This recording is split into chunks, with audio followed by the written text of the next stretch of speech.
Cyprian Nyamwamu is our next guest in the next hour. He is the director of Future of Kenya Foundation.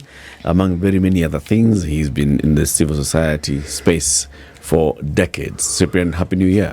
Happy New Year, Eric, and all of you, Team A. Hata Team B pia wasalimie. You are the team. You are the Team A. You are looking good in the new year. You too. Good to see you, Cyprian. Yeah, you too. I've been following the excellent work you're doing, and you're helping the country. City. Yes. This week's proverbs are from the Republic of Namibia.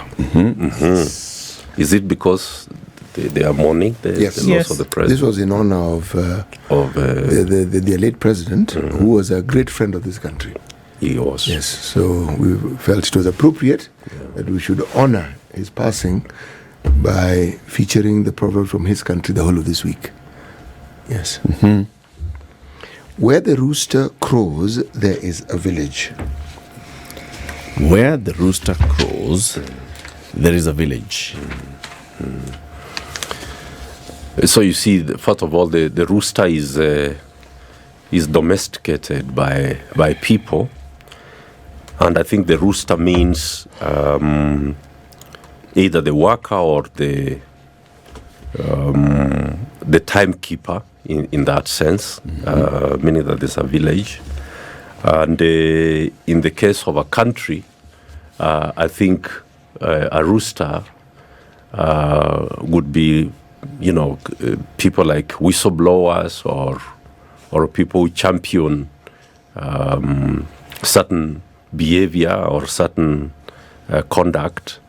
And every country has its roosters, and in our country we have champions of that nature. So that is how I would want to associate it. City.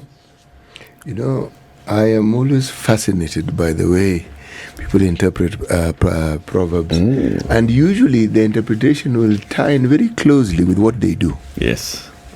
Meaning the lenses through which they look at life will greatly influence the flavor of the interpretation.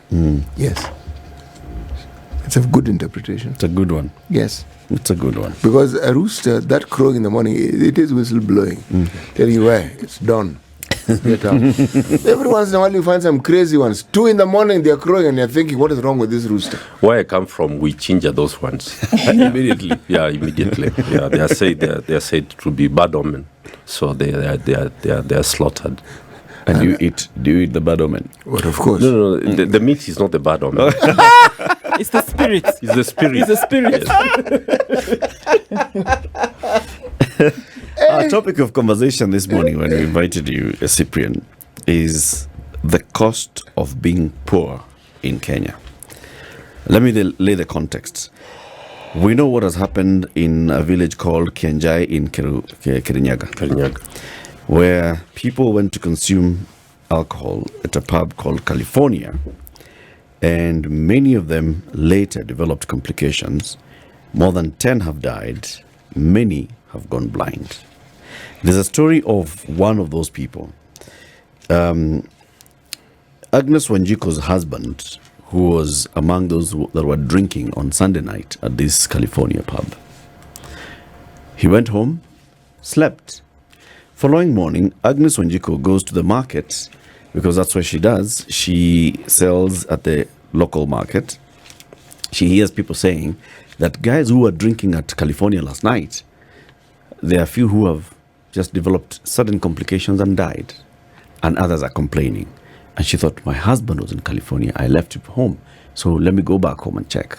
She goes back home, she finds the husband is fine. She asks him, are you okay? Yeah. Have you heard what has happened? No. What has happened? People have started dying. He's like, I'm fine. That's Monday. Spends the whole day Monday, okay. Tuesday, he starts developing complications. Like, he's feeling like he's seeing marudurudu. That is, seeing hazy things. And she's like, why don't you go get checked? The man says, nah, this will pass. I'm okay. I'm all right. I'm not feeling anything else anywhere.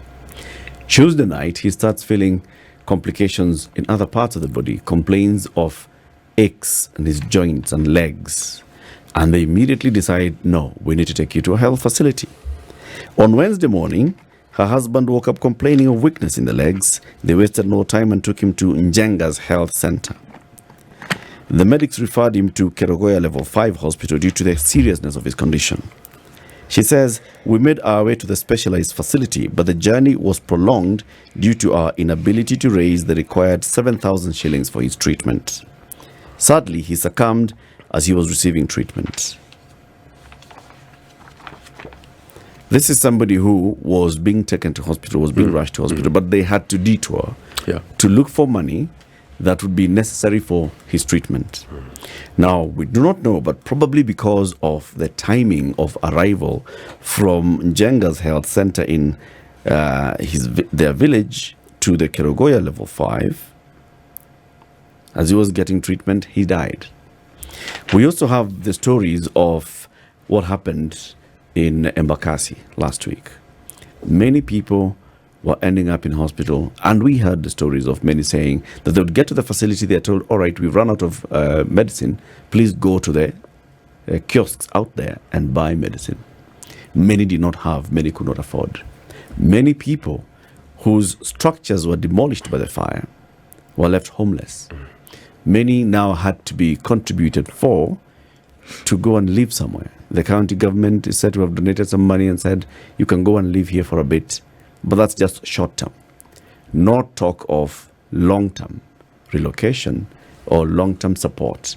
Many of those in hospital, we've heard also very many accounts, many of those in hospital are nursing some severe burn injuries.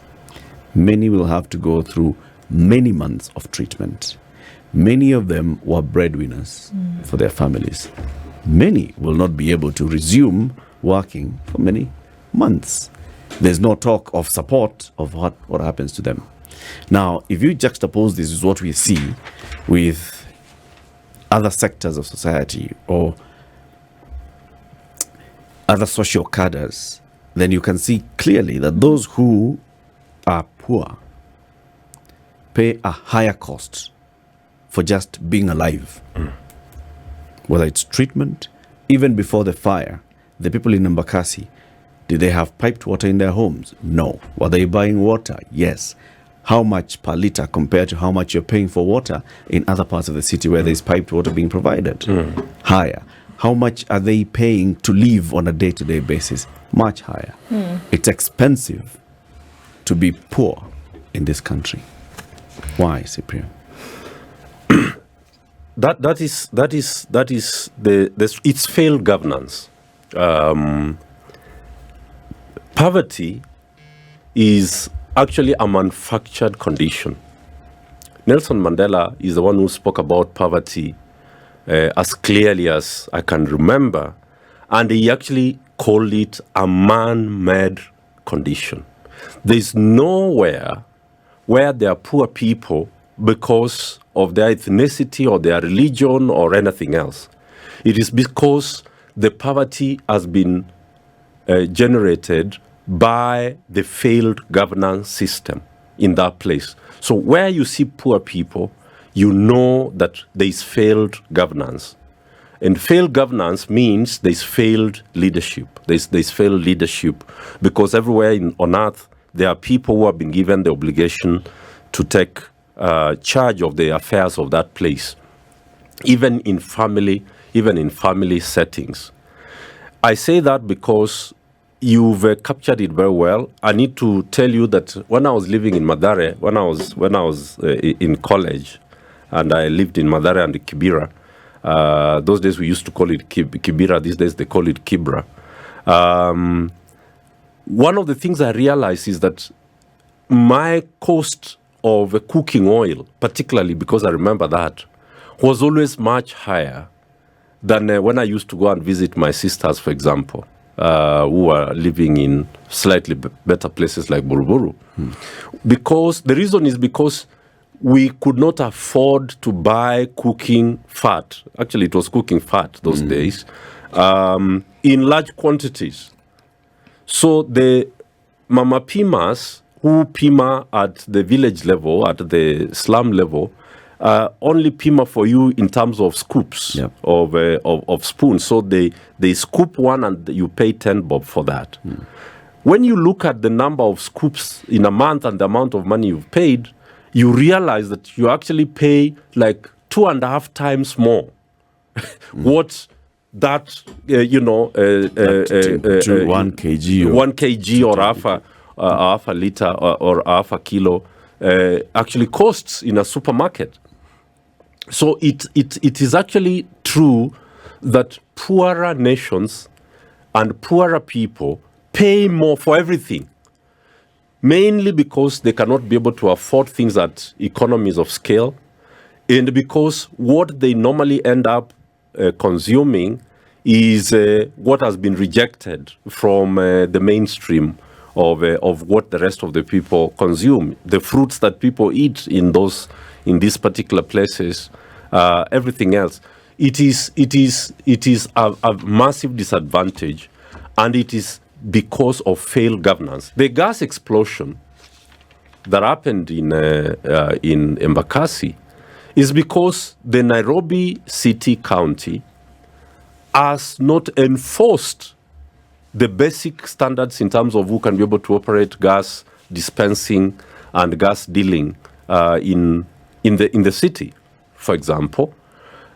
Everywhere it's because basic commodities are lacking.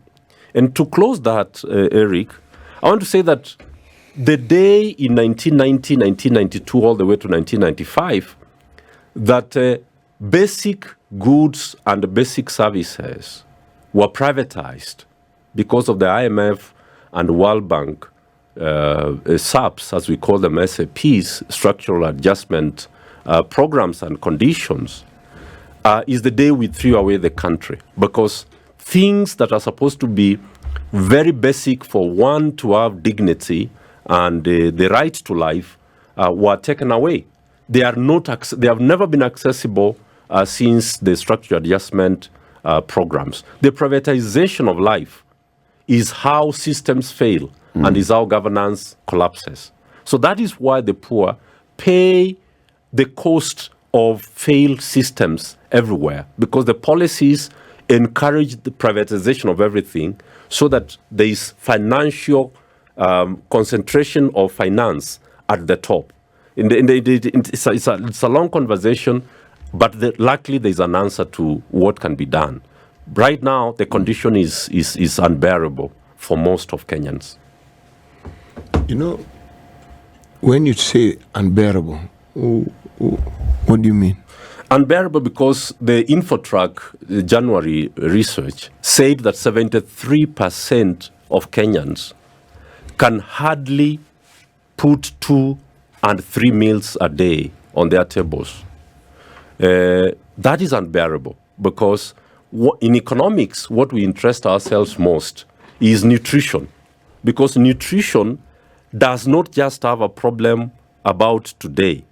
It has a problem in the coming generation, because children get stunted and they generally do not do well in class. If you remember the Moi days, that is why milk used to be given to schools, because once children's nutrition fails, they get stunted over a long period of time, and in 10 years' time, you have a population which is not innovative, which is not creative, and that is why economies actually shrink because of failed nutritional provisions, for example. It's unbearable because 73% is a huge population which cannot be able to afford basics, and they generally don't have money. This Christmas was probably one of the worst in a long period of time for Kenyans. Most people did not travel. Those who traveled could not be able to do the basic things that we normally do during Christmas. When schools opened this year, because of the failure partly of help, a lot of people have had to open WhatsApp groups to do the fundraising for the most basic things. The government itself says that nearly 300,000 children did not report to Form 1. That's a huge number by government's own admission. Tells you that things have really gotten out of hand. That's why I use the word unbearable. And so when things get out of hand, that what you see essentially is that a snowball effect starts to take place. Because the areas that Eric has mentioned where there are issues, unfortunately, are not the only areas where you can see examples of where it is expensive to be poor, or it is expensive to be on the lower side of the economy. And it goes for anything. That if you're poor, that your access to healthcare also is an issue, because the likelihood of you contributing to any kind of social fund then is next to nil. That 500 shillings, that 700 shillings, that 1,000 shillings per month to be able to put towards a nest egg of insurance for future incidents of health is impossible. And not because you do not want to, because you're not aware of it, that you just don't have it. That if you're poor today in the country and your child is called to school, even if there is free education in the country, they will not report. Deem that whatever it may be, they will not report. We had an example of that in the studio last week, and that there are hundreds, I mean, it breaks my heart that there are hundreds of thousands of students today who did well, for all intents and purposes, did very well, but cannot go to school because their parents do not have 1,000 shillings, talk less of the 20,000 shillings, to take care of the full uniform. Right? It's expensive. If you're sick, you're doomed because it's expensive. If for some reason you break the law today and the justice system requires that you should pay fine or you should pay bail and you can get out, and you do not have that money, you remain on remand forever. Those are the live situations that we're talking about today. Yeah. If we can see them, those who are in positions of policy and action can see them too. What would it take? I don't think they see them. Oh, they see them. And that's why it makes it worse, Cyprian. They see them and they do not do anything about it. That's what makes it worse. For me, that is the ultimate wrongdoing that you can do to a nation.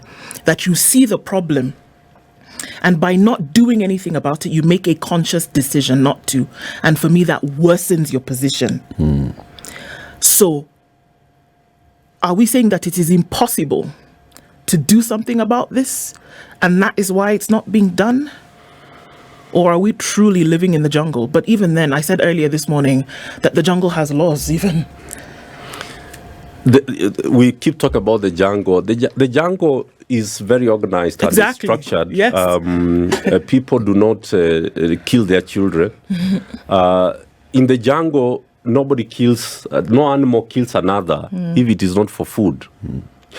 That's the only thing they do there. If they're protecting their progeny, their children and their families. So Kenya is actually in a worse off situation. But I like the fact that you are on the same place from where I started, that poverty everywhere in the world, and that's why we do the problem tree, because a lot of the time we discuss the fruits of poverty. And we can see them. They are up there. There is failed, poor health, poor nutrition. There is, deaths, increased number of deaths. There is gender-based violence. There is marriages that fail, families that collapse, a lot of crime, insecurity. Those are the fruits. And that's what a lot of us discuss. We discuss the fruits of the tree. But we don't discuss two areas that are most important. What is sustaining this system, which is the stem? And then what are the root causes of this poverty and these consequences that we are talking about? And that's important because governance is what is at the root cause. Governance and failed leadership is what is at the root cause of that tree. In the middle, there is what we call the sustaining factors and forces, and there are mainly three. The first of those is what we call ethnic, mobilization, ethnic validation, ethnic grouping, which normally defeats competence and accountability. The second, of course, is corruption, which is an offshoot of poor governance and leadership, but is a major sustaining factor, right in the middle there, about trouble. But unfortunately, religion is the third. When we talk about the sustaining factors, those three are very, very important, because poor governance and poor leadership everywhere in the world is sustained by these three factors: religion, corruption, and ethnic or racial or those kinds of identities that people look at, and they do not ask the questions of governance and leadership.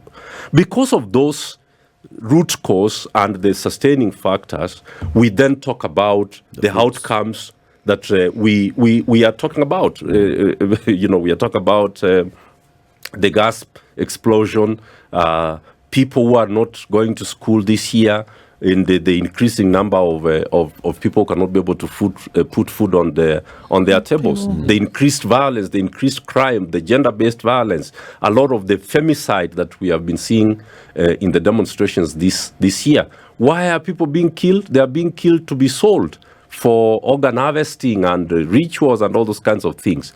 So we have to really see that at the bottom of the conversation that we are having today is governance. Is a failed governance system. And number two is a failed leadership problem. Okay. A failed leadership problem. So that's really what we are talking about. And let me dare say this, Eric. All this that we are discussing is about the quality of citizens that a country has. Quality of citizens. Quality of citizenship is what dictates everything that happens in a country. The leadership and the governance. From 2002, our quality of citizenship has been depreciating, has been getting worse every single year. With every passing year, it has been getting worse. And if you look at our parliaments, from the 10th parliament to the 11th to the 12th and now the 13th, each of the succeeding parliaments has been getting worse. With the numbers of criminals, the numbers of wash, the numbers of all that has been increasing as well. Quality of citizenship. The other day, I think 2 years ago, we read a story in the news of a woman somewhere in Ruiru who was arrested and taken to police and had to spend some nights in police custody. She was arrested by a local kanjo because she had gone to dump garbage somewhere where local community dumps garbage. Arrested, taken to court. She was slapped with a substantial amount as cash bail. She could not raise that money, so she stayed in. She left her children alone. Over 60% of people in remand today are petty offenders, are those facing petty crime charges. And many of them are there because they've been given a bond or bail of a certain amount, 1,000, 5,000, 10,000, and they cannot raise it. They can't. Even their families cannot contribute to raise enough to get them out. So they have to stay there to kitafuta pesa. Somebody stays for long. And this has a cost. Many of them are women who've left their children, and they're the sole breadwinners who are incarcerated because they just cannot afford to put in the cash bill to get out. The judiciary is working on that, working on the bail and bond system to make it easier for people to go home. But this is already a cost. If you're arrested in Nairobi, depending on who you are, you could end up in Muthaiga police station, or you can walk out and board a matatu and take a superhighway. And walk barefooted left or towards right. Utalii College. Yeah. Or you could be taken to Kamukunji police station, where, God help you if you're alive tomorrow morning. And these are stories that you hear all the time, all depending on whether you are poor or not. It's costly to be poor. You say, the root cause of this thing, let's look at it. Governance, failed governance. Yes. Leadership, failed leadership. All of them enabled by quality of citizenship. Now explain that, please. Let me tell you a small story. I've been to the police cells 19 times, as you would know, between 1996 and 2010. Just visiting for a night. Arrested for a night, we've been to committee, to industrial area, and a lot of these places. Government gave you a scholarship. I mean, 19 times I should have been given more than a scholarship. And one time, I was taken to, I think this must have been 2007. Was arrested with Omtata and Mwalimu Mati, and this is when we were trying to stop Parliament from members of Parliament paying themselves gratuities. But the story I wanted to tell you, Eric, is this, that when I got to Modangari police station, this was the first time I was taken to Modangari. I'd been to Kamkunji and Mbakasi and a lot of these police stations here. When I got in, and because a lot of my colleagues from civil society, the National Human Rights Commission, lawyers, everybody came, Modangari was very hot for the police. So one of the things, when I got in, most of the people would recognize me. I got two cases that I will not take long in explaining. One of the cases was of a university graduate, a young man from Moranga, who had married. He was the firstborn. The parents had died. They are orphans, and he had married. He has two children. They were living in Kawangware. And what happened is that he was doing mujengo. There are these Indian companies that do a lot of construction, and they carry them in vehicles and drop them at the entrance to Kawangware, to Kangemi, to these places. So the police have actually developed a strategy with the transporters, not the Indian contractors, but the transporters, because the transport is done by somebody. So what happens is that on Friday evening is when these guys do the last day, and they are paid on Saturdays. They are paid on Saturdays. So for these guys not to pay for the work done during that week, they agree with the police to wait for them at the entrance of Kawangware, and when the lorry is offloading them, they arrest this young man and put them. That's why this particular weekend they were at Modangari police station when I was arrested, and I went in there. And I asked them, how often does this happen? And I was told that it happens almost every week. Every Friday. And this is into Madare, this is into Kawangware, into Dandora. There are places where these people are dropped. And so that on Saturday morning, they are not there to pick their pay, because they work half day and then they pick their pay.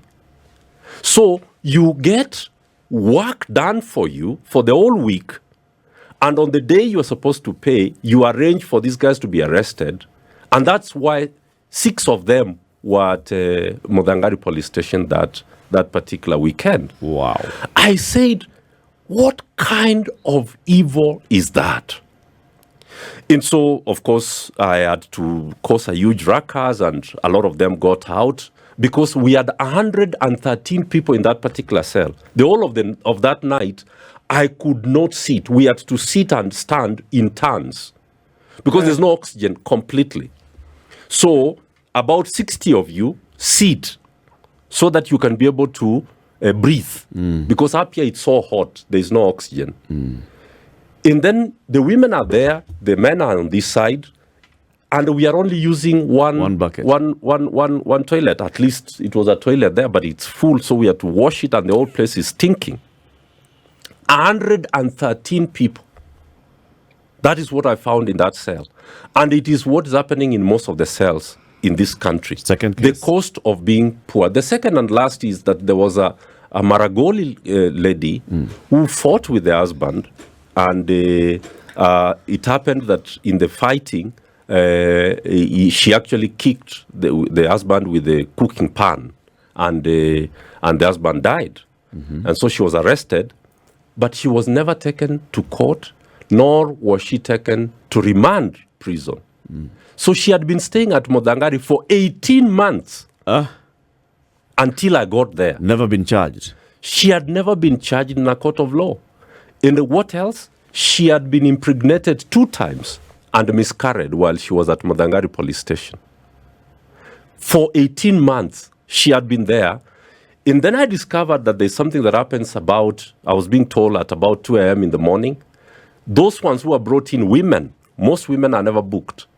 They are brought in, and once they are there, they are told, just go with those ones. They're taken to the police lines, and they are sexually exploited and released at 2 a.m., 3 a.m. in the morning.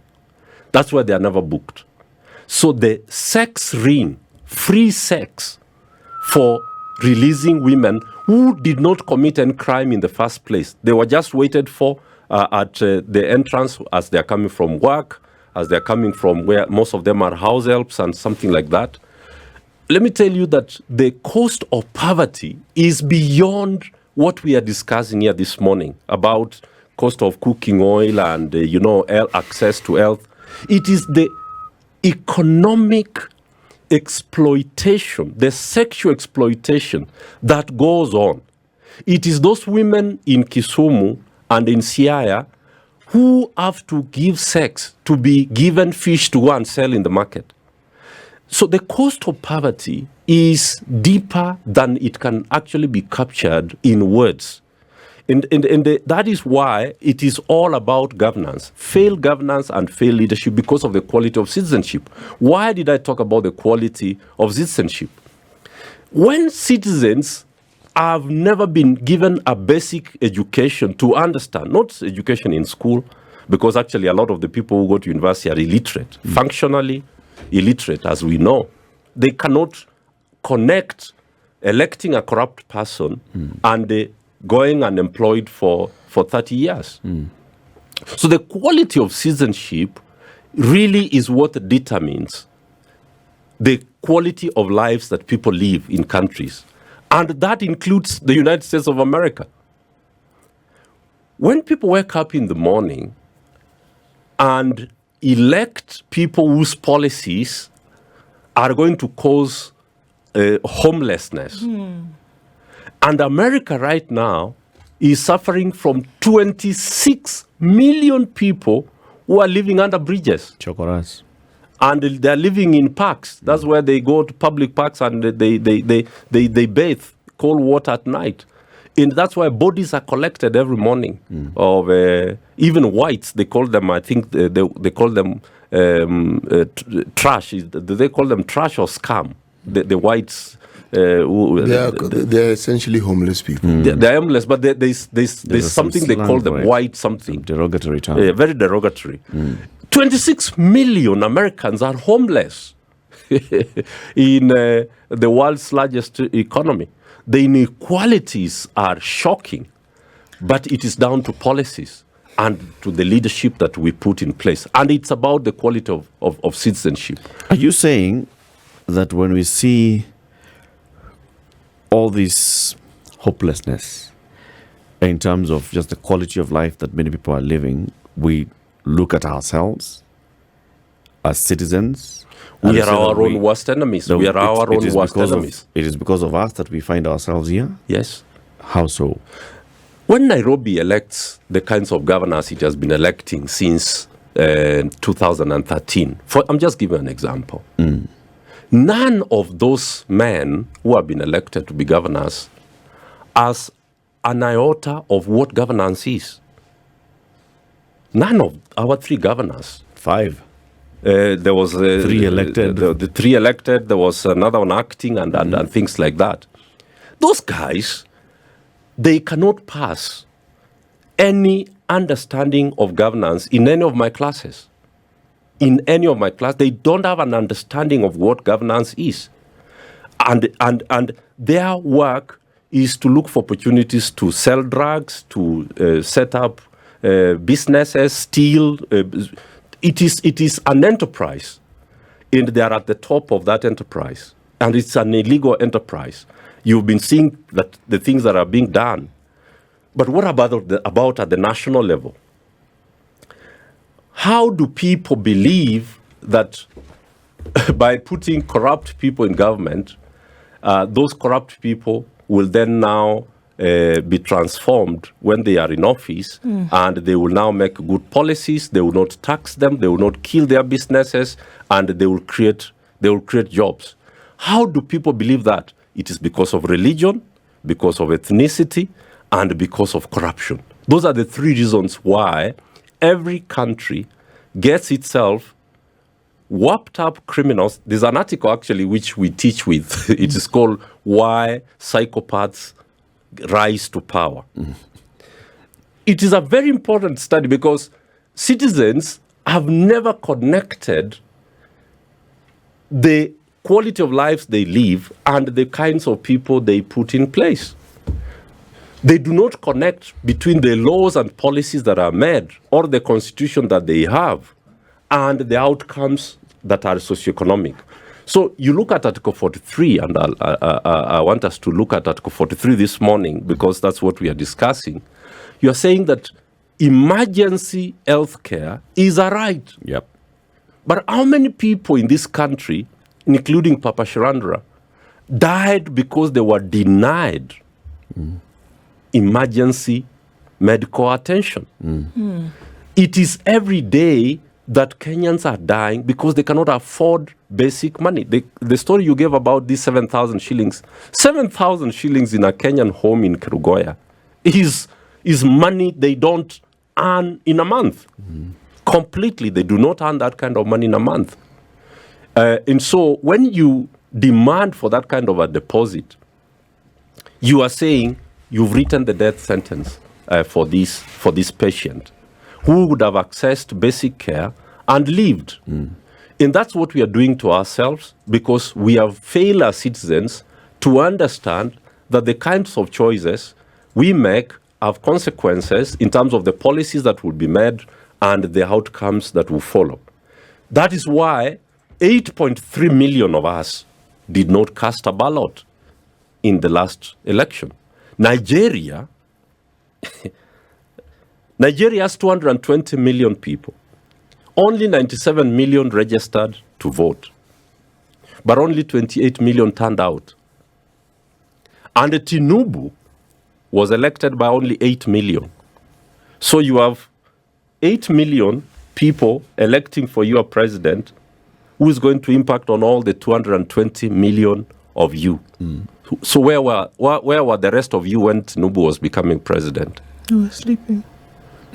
They were asleep. You see what I'm talking about? Yep. Cyprian, let me ask you something. Huh? If you look at the example you gave of the police, Yes.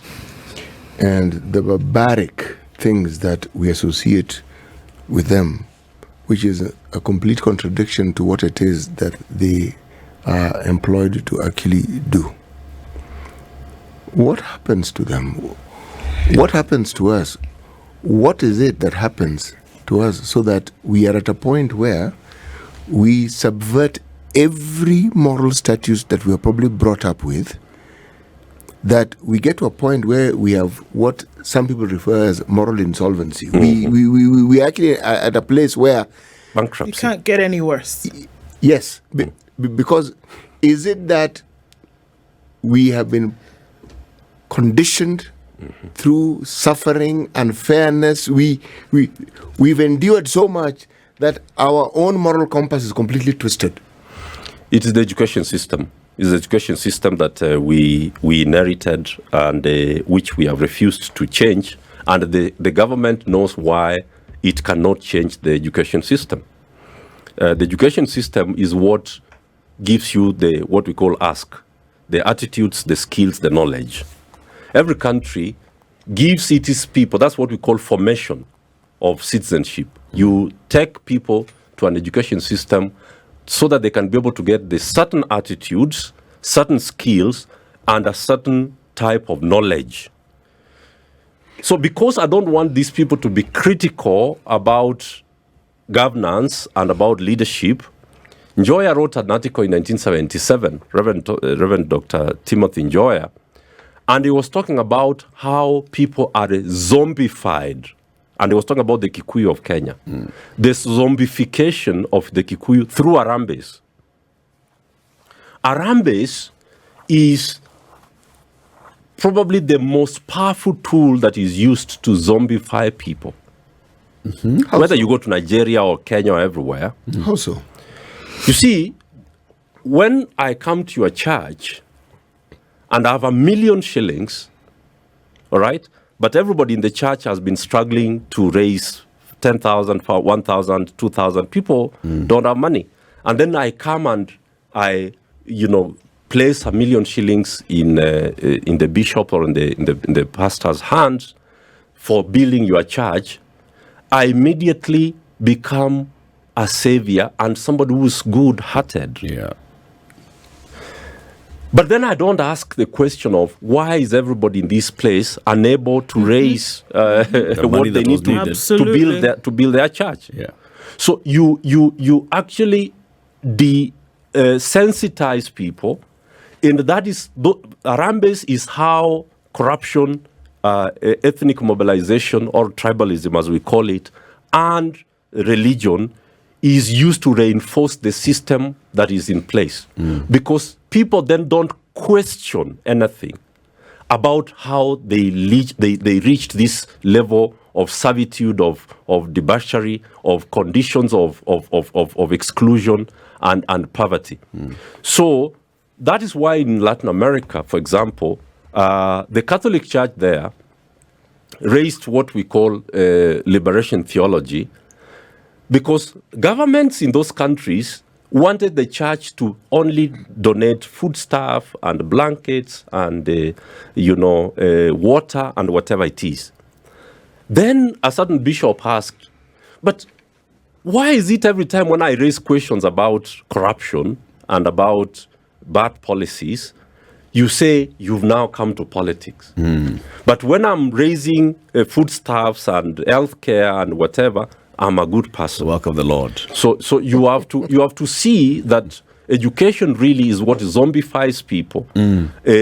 People who have graduate degrees but cannot be able to understand the connection between the insecurity in their estate and the choice of leaders plus the policies that are in place. Eric, you and I know that the cost of traffic fines is very high, but we never question that. And we know that is the source of corruption. You put a policy in place and say, if you are using the side track, or is it it's 10,000 shillings. So that you say, why don't I give you 1,000 shillings and you go. That's how corruption is structured. It is about the policies that are in place. We'll continue this conversation in the next hour and we'll open the phone lines so we can now discuss the solution. It's really costly to be poor in this country, as has been demonstrated by very, very many incidences. Cyprian Nyamwamu is a civil society activist, he's a rights defender, he's the director of Future of Kenya Foundation, he's a thinker, he's here, he's our guest. We'll ask him, so what's the solution? This is the Situation Room, the only way to start your day.